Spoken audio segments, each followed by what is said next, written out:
You guys, sit down. Take your shoes off. Lock the door behind you. Because what I am about to walk you through is not a clapback, it is not a feud, it is not a rap beef. It is a pattern.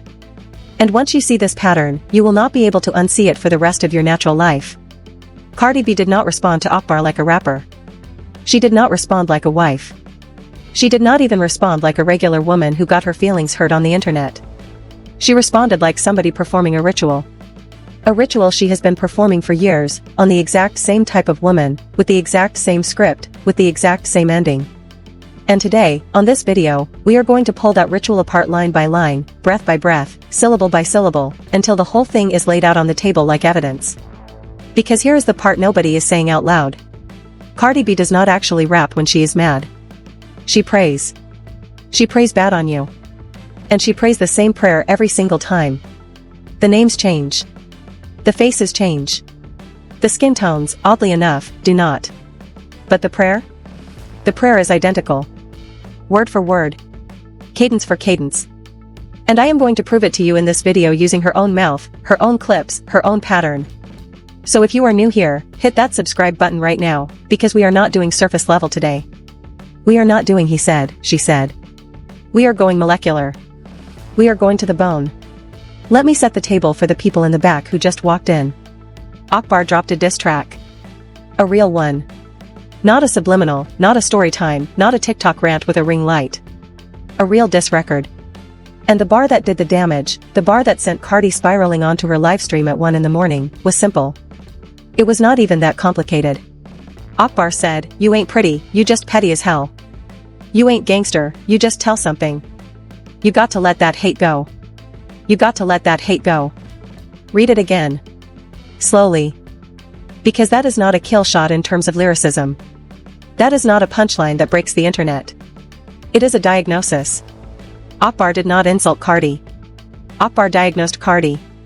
And there is a very specific difference between the two, and Cardi felt it the second the song hit her phone. I am not going to pretend that was easy to say out loud, but it needed saying. I want you to imagine, for 1 full second, what it would feel like to be on the receiving end of that energy. Just 1 second. And I want you to really, truly absorb that, because the rest of the video hinges on it. The girls in my group chat already know where this is going, but for the new viewers, stay with me. That is the... See, when somebody insults you, you can clap back.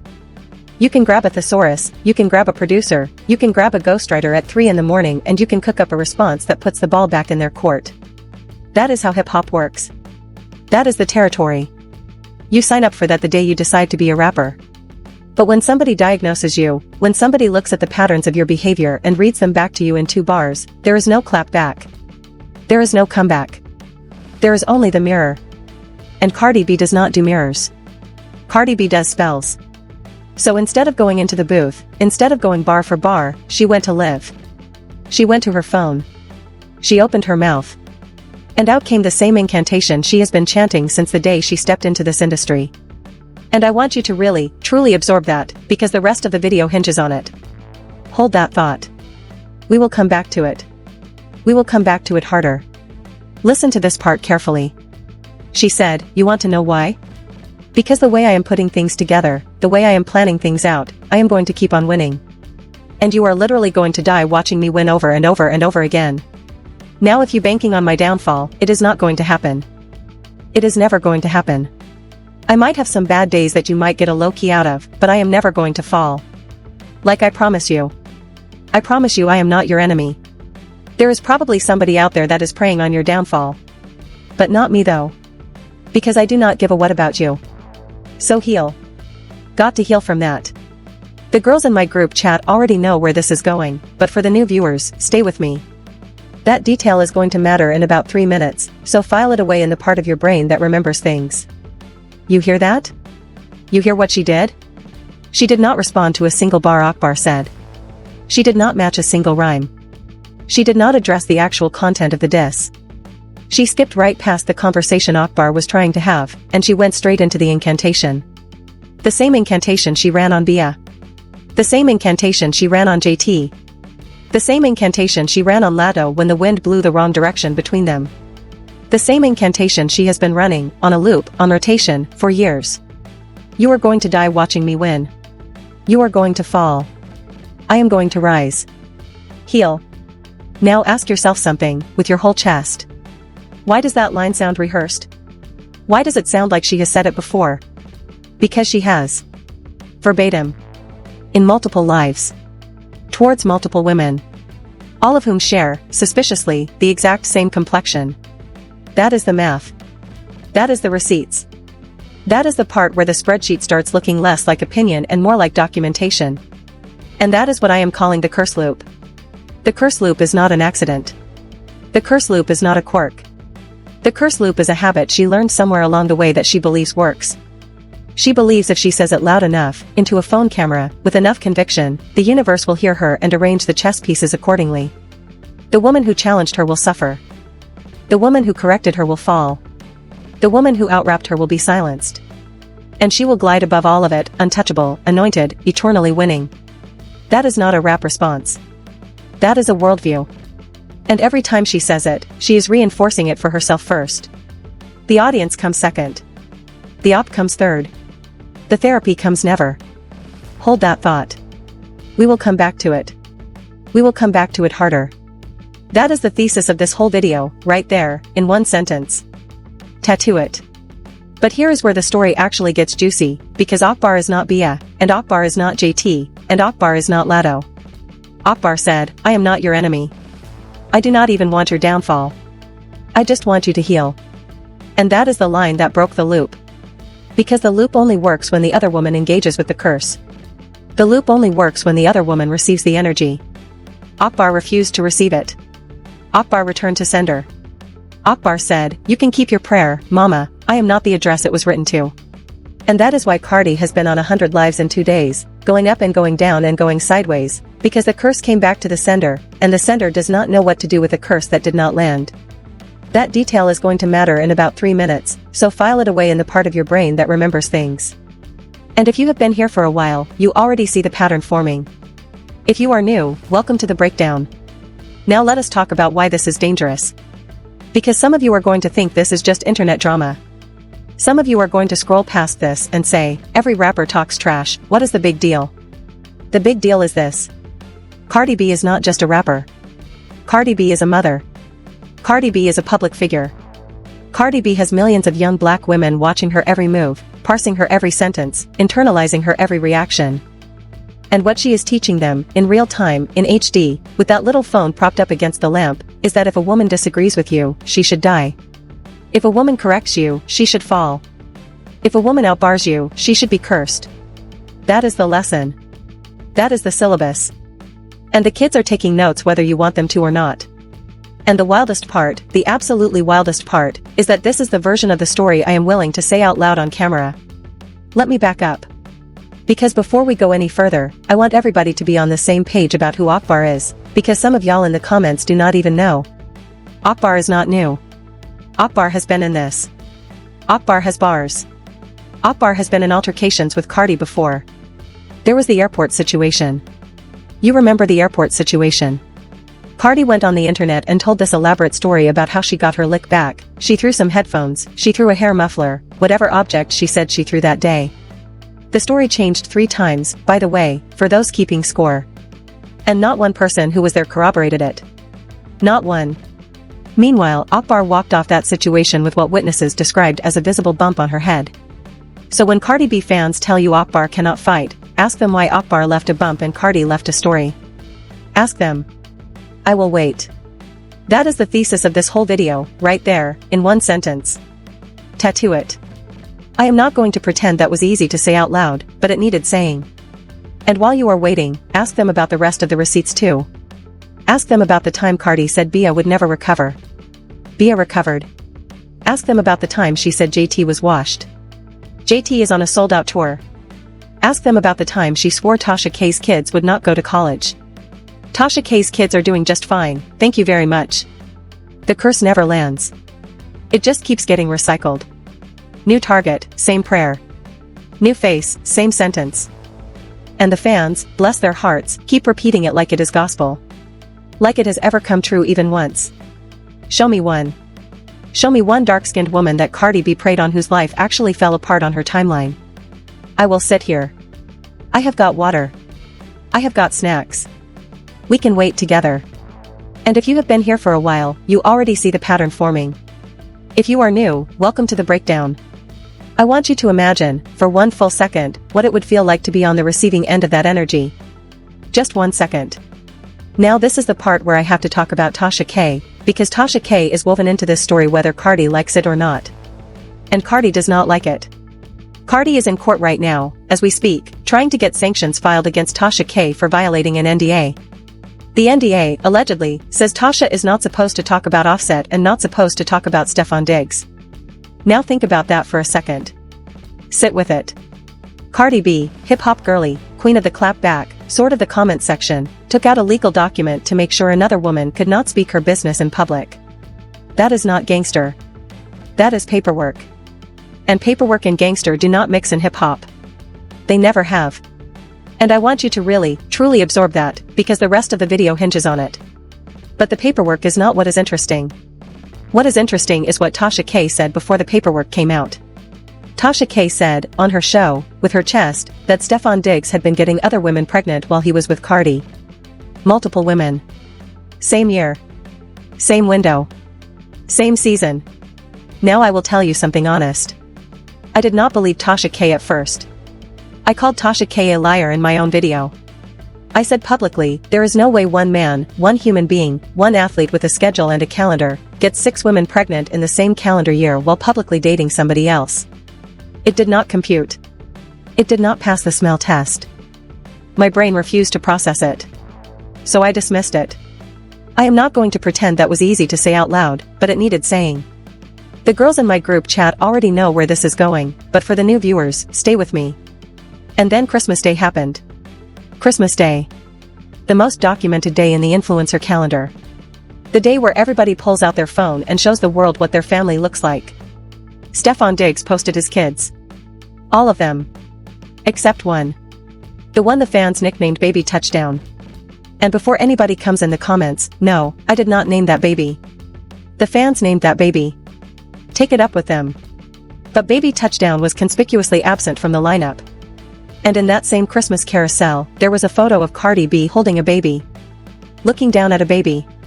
Smiling at a baby that, by every public timeline, should not have been hers to hold.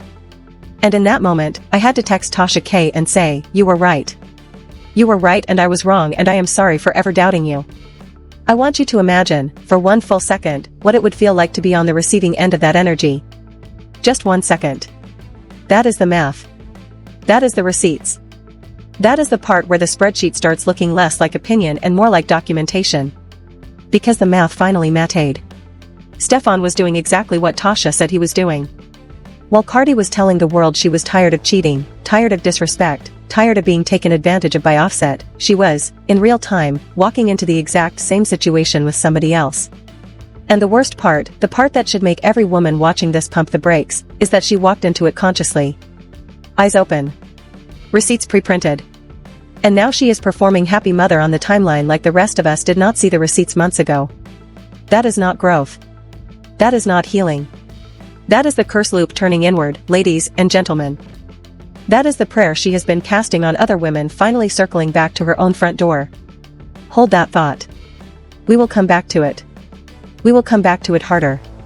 So when Akbar's bar landed, when Akbar said you got to let that hate go, you got to heal, the reason it cut deep was not because it was clever. It was because it was true. Cardi cannot heal because Cardi cannot sit still long enough to feel what she is actually feeling. Cardi has built an entire career out of outrunning the feeling. Out-yelling the feeling. Outspelling the feeling onto other women. And when somebody finally says, sis, sit down with yourself, she does not have a tool for that. She does not have a response for that. She does not have a bar for that. So she goes back to the only spell she knows. You are going to die watching me win. The girls in my group chat already know where this is going, but for the new viewers, stay with me. That detail is going to matter in about 3 minutes, so file it away in the part of your brain that remembers things. And that, my friends, is why she cannot go bar for bar. That is what the internet is saying right now. That is the corner everybody else is dancing around but nobody is willing to say. Cardi cannot reply to Akbar in song. She has to reply on Instagram Live. She has to reply on Twitter. She has to reply in the airport. Anywhere except the booth. Because the booth is where the ghostwriter lives. And the ghostwriter, whoever that beautiful gifted human being is, cannot write a curse loop on demand. The curse loop only comes out when Cardi is by herself, with her phone, with her trauma, with her unprocessed everything, at 1 in the morning. That is when the spirit moves her. That is when the prayer pours out. That is when the loop reactivates. That is the math. That is the receipts. That is the part where the spreadsheet starts looking less like opinion and more like documentation. And the wildest part, the absolutely wildest part, is that this is the version of the story I am willing to say out loud on camera. And I want to be careful here, because I do not want anybody twisting my words. I am not saying Cardi B is a witch. I am not saying she is literally casting hexes. I am saying she has built a psychological pattern, a habit of speech, that functions like a hex in her own mind. Every time she repeats it, she is convincing herself that the world bends in her favor. That the universe is on her side. That the dark-skinned woman who dared to challenge her is being judged by some invisible cosmic court that she sits at the head of. That is not therapy. That is delusion with a beat behind it. And the longer she runs this routine, the more she calcifies it, the harder it gets for the people around her to tell her the truth, because the moment they do, they become the next target. Loyalty becomes silence. Silence becomes complicity. Complicity becomes the only way to stay in the room with her. That is the thesis of this whole video, right there, in one sentence. Tattoo it. Which brings me to her fans. And listen, I cannot generalize. I will not generalize. There are Cardi fans out there who are level-headed, who can take criticism on behalf of their fave, who can hold two thoughts in their head at once. Shout out to those Cardi fans. We see you. We respect you. But the other ones, the ones with the eggs on their profile pictures, the ones with the burner accounts, the ones who flood every dark-skinned woman's mentions the second their queen sends out a bat signal? Those are the most delusional set of people I have ever seen on the internet. And I have been on the internet a long time. I have seen believers. I have seen the Bayhive. I have seen K-pop stans go to war over a Photoshop. The Cardi defenders are a different breed. They will tell you the sky is green if Cardi posts a green sky. And they will swear they have always known the sky was green. Even though there is a video of them, last week, saying the sky was blue.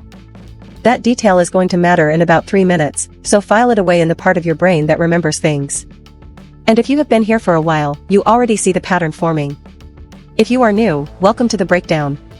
And this is where it gets really wild, because every time the loop activates, the fans activate with it. The same curse Cardi puts in the air, the fans pick up and run with. They go into Akbar's comment section. They go into Bia's mentions. They go into Latto's posts when the friendship was rocky. They go into anywhere a dark-skinned woman dared to exist near Cardi without total submission. And they repeat the prayer. You are going to die. You are going to fall. We are going to win. Now I ask you, what kind of fandom learns a curse from their idol and runs it on women who never bothered them? What kind of community is that? What are we building here? And the wildest part, the absolutely wildest part, is that this is the version of the story I am willing to say out loud on camera. And I want you to really, truly absorb that, because the rest of the video hinges on it. And the answer, the uncomfortable answer, is that we are not building a community. We are building a coping mechanism.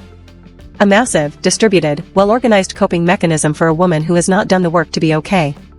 And every dark-skinned woman in the industry has become collateral damage in her ongoing project of not feeling her feelings. That is what is actually happening. That is what every single one of these clapbacks is about. It is not about the bars. It is not about the beef. It is not about the rap game. It is about Cardi versus Cardi, with us in the middle. I am not going to pretend that was easy to say out loud, but it needed saying. Now let me get to the Latto situation, because some of you forgot. Cardi and Latto were friends. They were friends. They were posting each other. They were tagging each other. They were doing the whole influencer best friend dance. And then they had a fallout. And the second it went south, what did Cardi do? She went on the internet and she called Latto names. Then, after the dust settled, she sent Latto a private DM apologizing, saying she did not mean it, saying she would buy Latto a bag to smooth it over. A bag. As if a Birkin can undo a public character assassination. And this is the mind game. This is the chess move that nobody is calling out. She tells the world you are trash. Then she tells you privately, sorry, please do not be mad, let me buy you something pretty. And then the next time she gets mad, she does the exact same thing. Public destruction, private peace offering. public destruction, private peace offering. On loop. And if you have been here for a while, you already see the pattern forming. If you are new, welcome to the breakdown. I want you to imagine, for 1 full second, what it would feel like to be on the receiving end of that energy. Just 1 second. And those mind games, those little manipulations, they served her for a long time. They worked.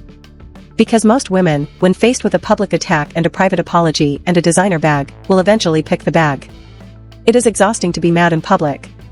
It is expensive to be the bigger person on the timeline. So most women take the bag, take the L, take the apology, and move on. But the trick to manipulation tactics is that they have a shelf life. They expire. And I am here to tell you, with my whole chest, that Cardi B's tactics are past the expiration date. They are not going to serve her much longer. The internet has seen the pattern. The girls have compared notes. The receipts have been digitized and tagged. There is a whole archive now. There is no more public destruction with a private bag chaser, because the public is watching the private now. And I want you to really, truly absorb that, because the rest of the video hinges on it. Hold that thought. We will come back to it. We will come back to it harder. So what is her next move? Honestly? I think her next move is the same as her last move. Keep dating toxic men. Keep cycling through Offset and Stefon and whoever comes next. Keep using the chaos at home as the soundtrack for the chaos online. Because as long as the chaos is loud enough, nobody has to ask the quiet questions. The quiet questions like, why do you only attack one specific kind of woman? The quiet questions like, why do your bars only come out when somebody else writes them down for you? The quiet questions like, when was the last time you sat with yourself for an entire hour, with no phone, no audience, no comment section, and just felt? When was that? Can you remember? Can your team remember? The girls in my group chat already know where this is going, but for the new viewers, stay with me. And before I go any further, let me say this, because I know what some of you are thinking. You are thinking, but Cardi is rich, Cardi is famous, Cardi is winning. So what does it matter if she has a curse loop? So what does it matter if she has unhealed wounds? She is laughing all the way to the bank. And to that I say, sweet pea, riches are not healing. Fame is not therapy. Being famous and being well are not the same currency. There are millionaires in mental hospitals. There are billionaires in private rehab clinics in Switzerland that you and I will never see on a tabloid. Money does not buy you a way out of yourself. It only buys you a louder soundtrack to drown yourself out. And eventually, the soundtrack stops. Eventually, the kids grow up. Eventually, the next generation does not care who Cardi B was. And then what is left? Just you. Just the prayer you have been running on other women. Just the curse loop, finally turning inward. I want you to imagine, for 1 full second, what it would feel like to be on the receiving end of that energy. Just 1 second. That is the math. That is the receipts. That is the part where the spreadsheet starts looking less like opinion and more like documentation. And that is what I am scared of, honestly. Because I do not actually wish her ill. I know that probably surprises some of you given how I have been going in this video, but I do not wish her ill. I just wish she would stop wishing it on everybody else. That is the whole ask. Stop putting that energy out. Stop preying on dark-skinned women's downfall. Stop teaching little black girls in the comments that the appropriate response to disagreement is annihilation. Just stop. Take a beat. Take a breath. Take a season. The internet can handle a Cardi-free month. I promise. We will survive. The question is, can she? Hold that thought. We will come back to it. We will come back to it harder. That is the thesis of this whole video, right there, in one sentence. Tattoo it. Now circle back with me to Akbar one more time. Because the genius of Akbar's bar, the actual genius, was that it was not even angry. It was not even loud. It was a checkmate disguised as a hug. You ain't gangster, you just tell something. You got to let that hate go. Read that. Read that one more time. That is not how you start a rap beef. That is how you end one. That is how a grown woman, who has done her work, talks to another woman who has not. And the fact that Cardi could not absorb the energy of that bar, the fact that she had to immediately spiral into the curse loop, told us everything we needed to know about who is actually winning this exchange. That detail is going to matter in about 3 minutes, so file it away in the part of your brain that remembers things. Akbar is winning by not playing. That is the level. That is what real growth looks like. Real growth looks like the ability to acknowledge when somebody is throwing rocks at your name and respond with, "Sis, are you good?" Because rocks are not free, and you are throwing them awfully fast. Real growth looks like not needing the last word. Real growth looks like saying, "I am not your enemy," and meaning it, and walking away. Cardi cannot do that. Cardi does not have that gear. Cardi only has one gear, and that gear is louder. Louder, longer, with more lives, with more captions, with more screenshots. And that is exhausting. That is exhausting to watch. That is exhausting to be. And I genuinely hope she finds a way to power it down before it powers her down. That is the math. That is the receipts. That is the part where the spreadsheet starts looking less like opinion and more like documentation. And the wildest part, the absolutely wildest part, is that this is the version of the story I am willing to say out loud on camera. Now I want to address the elephant in the room one more time before I let you go. The ghostwriter conversation. I know some of you are squirming because you do not want to engage with this part. But the internet has been saying it for years, and the receipts get louder every cycle. Cardi cannot reply to Akbar bar for bar because Cardi cannot reply to anybody bar for bar without a delay, without a session, without a team. That is just the truth. It does not mean she is not entertaining. It does not mean she has not made hits. It means she is not lyrically equipped to spar in real time with a real lyricist. And that is a problem, because hip-hop, at its root, at its bone marrow, is a real-time art form. The cypher is a real-time art form. The freestyle is a real-time art form. The diss response is a real-time art form. And if you cannot show up to the real-time art form without a writer in your earpiece, the game eventually figures that out. That is the thesis of this whole video, right there, in one sentence. Tattoo it.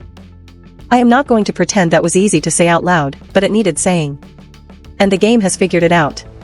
The reason Cardi went to the live instead of the booth is because the live does not require lyricism. The live just requires volume. And volume she has. Volume in abundance. Volume in HD, volume in 17 lives a day. But volume is not artistry. Volume is not legacy. Volume is not what the textbooks are going to write about when the textbooks finally get around to writing about this era of hip-hop. The textbooks are going to write about who showed up to the page. And the page, my friends, is where Akbar lives. The page is where Latto lives. The page is where Bia lives. The page is where JT lives. And the page, despite the Grammys, despite the plaques, despite the streams, is not where Cardi lives. The page is somebody else's address. And if you have been here for a while, you already see the pattern forming. If you are new, welcome to the breakdown. Some of y'all are about to type a paragraph in the comments, and that is fine. Type your paragraph. I will read it. I will respond to it. But before you type, I want you to do me a favor. I want you to go pull up Akbar's verse. The whole verse, not the snippet, not the meme. Pull up the whole verse. Then I want you to pull up Cardi's last 3 reply lives. Watch one, then the other, then back, then forth. And tell me with a straight face that you saw the same level of craft. Tell me. I dare you. Tell me what you saw was a rap response and not a tantrum with a ring light. And the wildest part, the absolutely wildest part, is that this is the version of the story I am willing to say out loud on camera. And I want you to really, truly absorb that, because the rest of the video hinges on it. Because the difference between art and tantrum is preparation. The difference between art and tantrum is restraint. The difference between art and tantrum is the willingness to sit with a feeling long enough to shape it into something the world can use.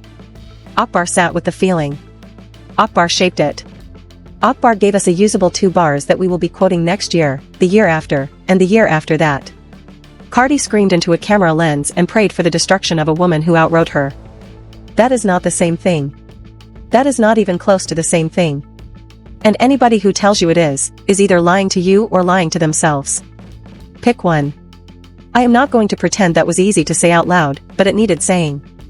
The girls in my group chat already know where this is going, but for the new viewers, stay with me.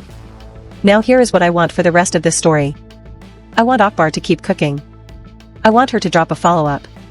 I want her to keep her foot on the throat of this conversation without ever raising her voice once, because that is the whole flex.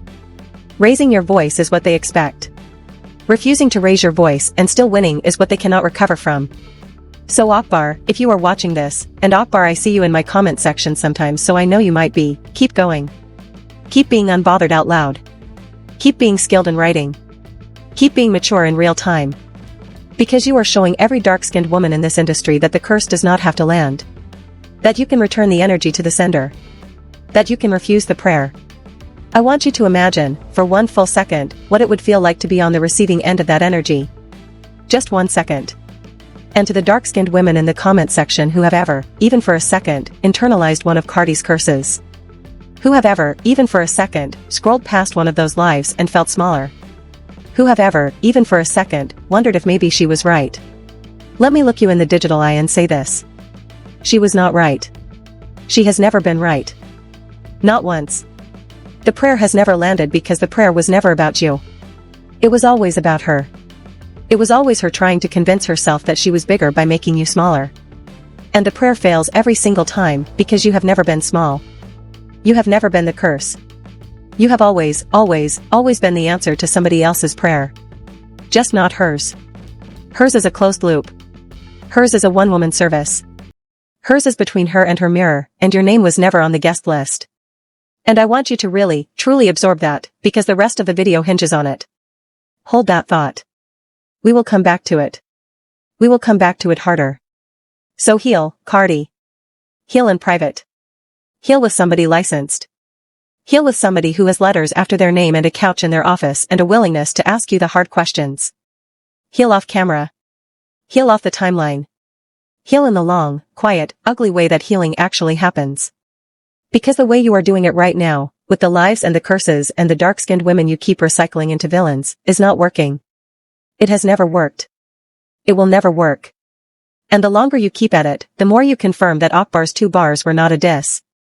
They were a diagnosis. And the diagnosis, like all real diagnoses, will not go away just because you scream over it. The diagnosis stays until you treat the condition. And right now, the condition is winning.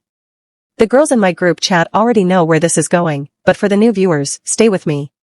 That detail is going to matter in about 3 minutes, so file it away in the part of your brain that remembers things. You guys, I am exhausted. Honestly. I am exhausted just laying this out for you. Because every time I open my mouth to talk about this woman, the same words come out of mine that come out of hers, which is to say, recycled. Recycled commentary on a recycled pattern. We have all said this before. I said it last year. I said it the year before that. Other commentators have said it. The receipts have been compiled. The supercuts exist. They are on YouTube. They are on TikTok. You can find them in 10 seconds. But she keeps doing it. So we keep talking about it. So she keeps doing it. So we keep talking about it. It is a loop too, on our side. The curse loop on hers, the commentary loop on ours, both spinning, both burning energy, both bringing us no closer to the moment where she actually puts the phone down. That is the math. That is the receipts. That is the part where the spreadsheet starts looking less like opinion and more like documentation. But maybe this is the video. Maybe this is the one that lands. Maybe this is the one a friend of hers sees and decides to forward to her group chat with a note, "Hey, I think you need to read this with an open heart." Maybe this is the one that breaks through. Probably not. Almost certainly not. But maybe. And in the meantime, I am going to keep doing what I do, which is calling it like I see it, naming the pattern when I see the pattern, and refusing to pretend that the prayer is a beat just because it has a beat behind it. Hold that thought. We will come back to it. We will come back to it harder. That is the thesis of this whole video, right there, in one sentence. Tattoo it. Before I let you go, let me leave you with one thought. One single thought to chew on for the rest of your day. The next time you see Cardi B go on a live, and she opens her mouth, and she starts the curse, I want you to do something specific. I want you to count. Count the dark-skinned women she names. Count the white women she names. Count the light-skinned women she names. Then come back to my comment section and tell me what you found. Because the pattern is not subtle. The pattern is not hidden. The pattern is right there on the timeline, in HD, with timestamps. And once you see the pattern, you cannot unsee it. You cannot uncount it. You cannot pretend it is a coincidence. Because coincidence does not survive a spreadsheet, and somebody has already made the spreadsheet, and the spreadsheet does not lie. That detail is going to matter in about 3 minutes, so file it away in the part of your brain that remembers things. And if you have been here for a while, you already see the pattern forming. If you are new, welcome to the breakdown. And while we are talking about spreadsheets, let me give you one more breadcrumb to chase. Go pull up every single woman Cardi has publicly clashed within the last 5 years. Not the men. Not the bloggers. The women. Write them down on a piece of paper. Beside each name, write her complexion. Beside that, write the outcome of the clash. Beside that, write what Cardi said about her future. Then step back and look at the column you just made. Tell me what you see. Tell me if the column tells a random story or a deliberate one. Tell me if the column is a coincidence or a confession. Because I have already made the column. I have already stared at it for a long time. And the column does not stutter. And the wildest part, the absolutely wildest part, is that this is the version of the story I am willing to say out loud on camera. And one more thing while I have you here. I want to talk about motherhood for a second, because this is the piece nobody on this app wants to touch, but I am going to touch it because I do not have the same kind of brand fragility everybody else does. Cardi is a mother. She has babies. Beautiful babies. Babies who, in 12 or 13 years, are going to be old enough to type their mother's name into a search bar and watch every single live she has ever gone on. Every single curse. Every single tantrum. Every single time she screamed about a woman dying. Those babies are going to watch. They are going to read the comments. They are going to ask the question. Mommy, why did you talk about that lady like that? Mommy, why did you say she was going to die? Mommy, what does he'll mean? And in that moment, the curse loop will be playing in the next room, only this time the camera is the next generation, and there is no muting it. That is the thesis of this whole video, right there, in one sentence. Tattoo it. And if you have been here for a while, you already see the pattern forming. If you are new, welcome to the breakdown. I am not going to pretend that was easy to say out loud, but it needed saying. I want you to imagine, for one full second, what it would feel like to be on the receiving end of that energy. Just 1 second. So that is where I am leaving it today. Akbar said what she said. Cardi did what she does. The loop ran one more time. The diagnosis stands. The prayer bounced. And the rest of us are out here watching and learning and taking notes about how not to live, how not to fight, how not to talk about other women in public, and how not to dress up a tantrum like a rap response. Hit that like button if you got value out of this video. Hit subscribe if you are not already.